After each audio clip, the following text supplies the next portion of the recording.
Aménager, construire, gérer en Moselle et Nord-Lorraine, société d'économie mixte, la Sodevam a fêté en 2024 ses 35 ans et ne cesse de montrer son utilité pour concourir à l'attractivité et la qualité de vie des territoires. C'est ce que nous allons voir durant cette émission Sodevam, les territoires en action.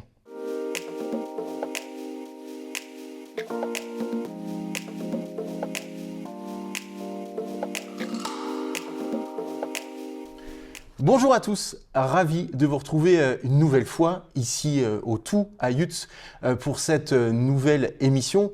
Après avoir évoqué la dernière fois le Free ici même à Yutz, nous allons évoquer un nouveau projet à l'ancien LEP de Bouzonville, un projet de lotissement d'habitat incluant de la maison individuelle ainsi que des logements collectifs seniors.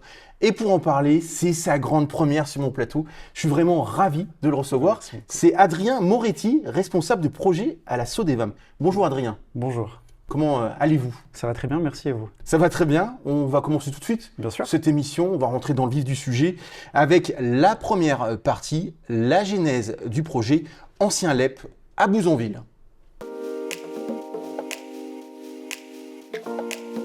Alors Adrien, le projet consiste à la requalification d'une dent creuse entre la rue d'Alzin, la mairie et la rue de la Petite Suisse, à proximité des rues commerçantes. Première question, d'où vient ce projet et quelle était la situation du site avant que la Sodevam soit sollicitée par la commune de Bouzonville ? Oui, alors tout a commencé en 2011, lorsque l'ancienne municipalité a racheté l'ancien LEP une fois qu'il est devenu une friche. Et c'est à ce moment-là que se sont posées en fait les premières questions sur le devenir du projet, mais initialement ça se présentait que sur l'ancien bâtiment et pas forcément sur la zone qu'on connaît aujourd'hui. Mais tout s'est un peu accentué avec les différentes orientations d'aménagement qu'on connaît en France, le ZAN, zéro artificialisation nette, qui change un peu la donne et qui réduit la trajectoire d'extension urbaine et qui privilégie la reconstruction de la ville sur la ville. Comment s'est passée finalement la concertation avec la mairie et les habitants au démarrage ? Est-ce qu'il y a eu des ondes positives pour lancer le projet ? Eh ben, tout s'est fait un peu naturellement parce qu'en fait, la réhabilitation de ce site, c'était l'un des axes de la campagne de la nouvelle équipe municipale. Donc en fait, il y a eu beaucoup de communication là-dessus et forcément un peu plus d'attente d'habitants. Donc cela a emmené à l'engagement d'une étude de la part de la communauté de communes pour revitaliser le centre-bourg. Et c'est à ce moment-là que le cabinet qui était en charge de l'étude a relevé en fait cette zone derrière le LEP qui était plutôt adéquate et qui présentait une belle opportunité pour la réhabilitation du site. Du coup, ensuite, la commune a commencé à récupérer les fonciers pour que l'opération par la suite soit plus simple à être amenée. Et c'est simplement en janvier 2024 que la Sodevam a commencé à travailler dans le cadre de la concession. De manière concrète, donc c'est ça. Ça fait maintenant presque 2 ans. À peu près. Est-ce que finalement ce projet vient répondre à un manque de logement au cœur de Bouzonville ou finalement c'est un projet de renouvellement urbain de centre-ville assez classique ? Eh ben, un peu des deux, parce qu'il faut savoir que Bouzonville, c'est une ville qui manque clairement de logements, et notamment de logements neufs. Hormis les 48 logements sociaux qui ont été livrés cette année sur la commune, on n'avait pas eu de programme neuf sur la commune de Bouzonville depuis 2012. Donc ça fait un petit moment. Donc il y a une vraie demande et notamment on essaie de répondre à ça avec l'existence d'une deuxième concession avec la Sodevam sur la commune.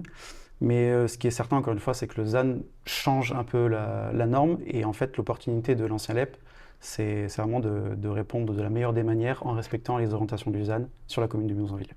Alors, je ne sais pas si j'ai le bon jargon, mais en tout cas, est-ce qu'on peut dire que c'est aussi un projet de couture urbaine qui vient combler un vide et relier des quartiers existants ? Si, tout à fait. Vu qu'on renferme le vide entre la rue d'Alzin qui se trouve au sud et la rue de la Petite Suisse au nord, c'est tout à fait de la couture urbaine. On vient rajouter des logements, un parc et une liaison piétonne entre tout ça, ce qui fait qu'on recouvre un peu l'espace.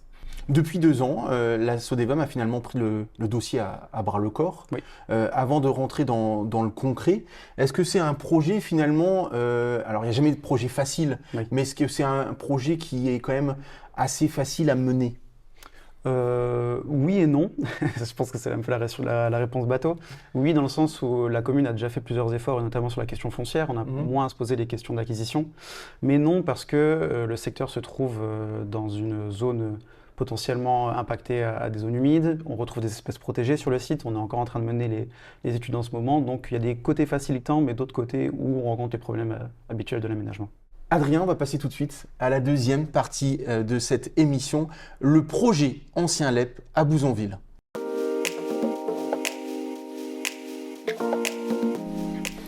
Donc c'est vrai que c'est un projet avec d'un côté 35 logements individuels depuis la rue d'Alzin et de l'autre une résidence senior depuis la rue de la Petite Suisse. Pourquoi finalement cette répartition en deux ? L'idée, c'est de répondre à 3 objectifs qu'on s'est fixés conjointement avec la commune. Le premier, c'était offrir une possibilité de résidence senior autonome, d'autant plus proche du centre-ville. La deuxième, c'était offrir également à des familles, des ménages plus classiques, des logements dans ce coin-là de la ville. Et enfin, c'est aussi traduire les orientations d'aménagement des documents d'urbanisme qui fixent notamment un espace vert et un cheminement piéton tout au long de ce lotissement. Et nous, on s'est dit que c'était aussi une opportunité pour favoriser un peu la mixité et la rencontre sur ce terrain. Alors les logements individuels, c'est assez simple Oui. à visualiser. Sur la résidence senior, j'avais une question peut-être un petit peu bateau, Ouais. mais quel type de logements sont envisagés pour cette résidence senior ? Est-ce qu'on peut parler de l'accession, du locatif ou un mélange ? Non, c'est une très bonne question.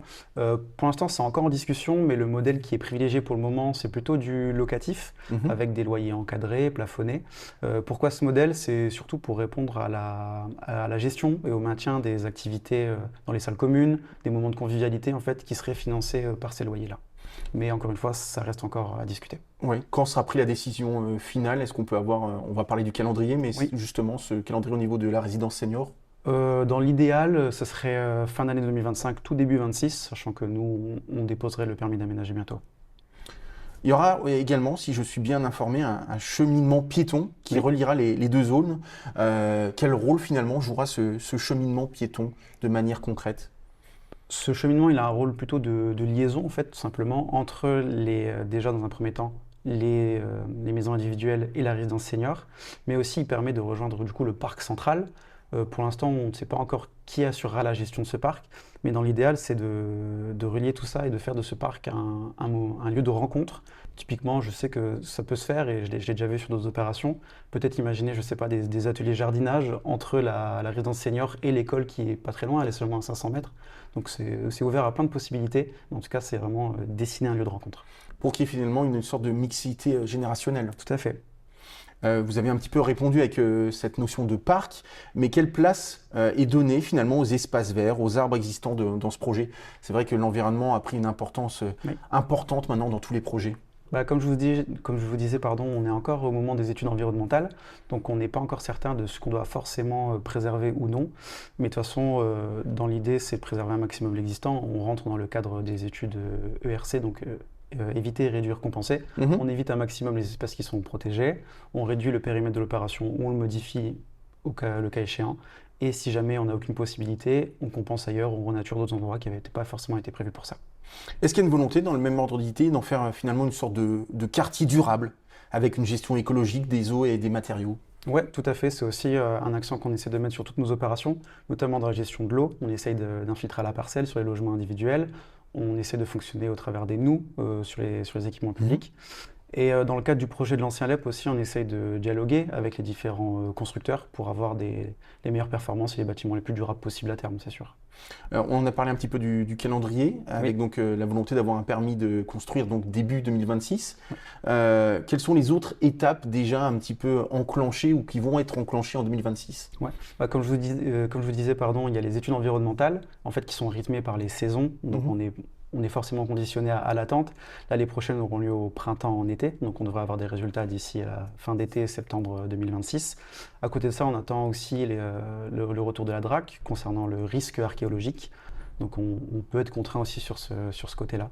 Mais ouais, nous, l'objectif, c'est quand même de déposer un permis d'aménager en janvier 2026. Avec l'objectif de commencer des travaux à quelle période et pour quand les premiers habitants, puisque c'est vrai que c'est là le concret, pourraient entrer? Est-ce que c'est horizon 2027, 2028? Alors dans l'idéal, si on n'a pas trop de couacs sur les études et surtout sur les fouilles archéologiques, on peut envisager un départ des travaux d'aménagement, donc de viabilisation avant construction pour le premier trimestre 2027. Pour une installation fin 2027, début 2028? On va dire ça, oui. Très bien. Si vous deviez résumer finalement en une phrase ou en quelques mots la philosophie de ce projet Ancien LEP, ça serait quoi? Je dirais que l'ancien LEP, c'est un projet qui va permettre de relier les habitants, mais aussi les rues entre elles dans la ville de Blonzonville et dans un cadre de centre-bourg quand même assez privilégié. Pour terminer, c'est une question que je pose quasiment à tous mes invités. On voit depuis le début de la saison avec toutes ces émissions que la Sodevam fait beaucoup de choses, a beaucoup de projets. Quelle place tient ce projet justement dans tous les projets de la Sodevam? C'est un projet nouveau. C'est vrai qu'on a, Oui. on a vu durant ces derniers mois qu'il y avait beaucoup de projets de longue haleine qui avaient commencé il y a 5, 10, 15, 20 ans. Bien sûr. Là, c'est un projet neuf. Oui. C'est un projet qui s'ancre dans la nouvelle philosophie de la Sodevam et on essaye d'intervenir de plus en plus, en tout cas sur des friches ou de la requalification urbaine. Comme je vous expliquais dans le cadre du ZAN, on essaie de s'efforcer de sortir de l'aménagement classique et de l'extension urbaine classique. Et ce projet-là est une conséquence en fait, de la nouvelle stratégie de la Sodevam. Eh ben, merci beaucoup, Merci à Adrien. vous. C'était très bien pour cette grande première. Nous, on se retrouve très rapidement pour la dernière émission de cette première saison, la Sodevam, les territoires en action, en partenariat avec La Semaine. Bye bye.